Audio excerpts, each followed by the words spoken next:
Hello friends, let's start our revision module. Consider the following rock characteristics. These are layered, these contain fossils, these are transported rocks, these are formed in water bodies.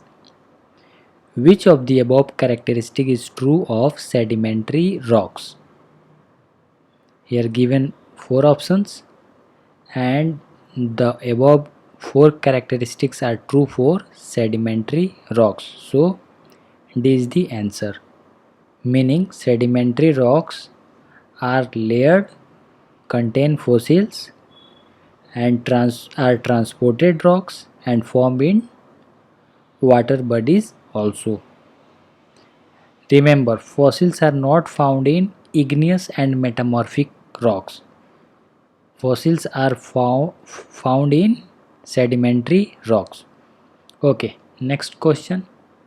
Negative movements of base level produce rejuvenation.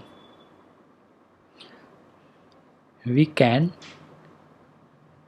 recall what is rejuvenation. Here the red dashed line is the original sea level. Over a period of time, the sea level comes to this dashed red line, and whatever the space found or have given opportunity for the river. Suppose in the original instance the river was margin here, but now river has more room to move further to reach the sea level. So this point will be called as Nick point, and it is a process of rejuvenation. Meaning if land emerges from sea following a negative change in base level, the potential energy of a river for erosion is revived and a regrading of river can occur. We can understand from this point what is Nick point, and look carefully this diagram.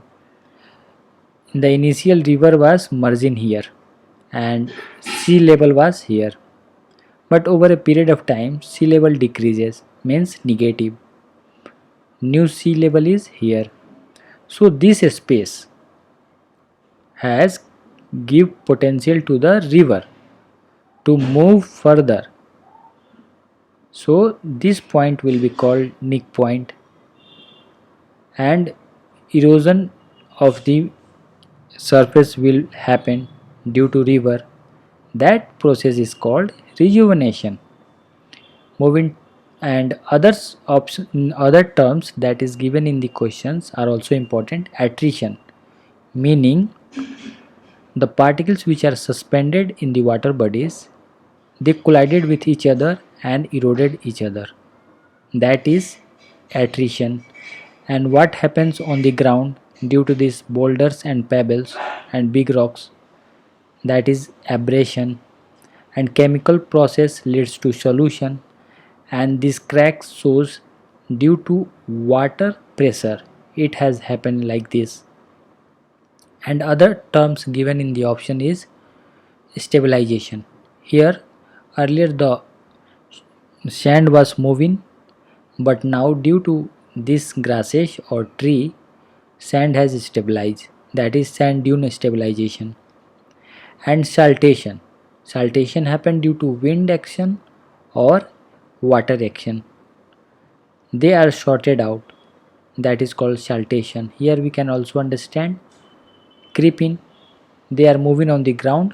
Saltation, they going up and coming down and again moving up and coming down on the surface, means going to suspend and coming down.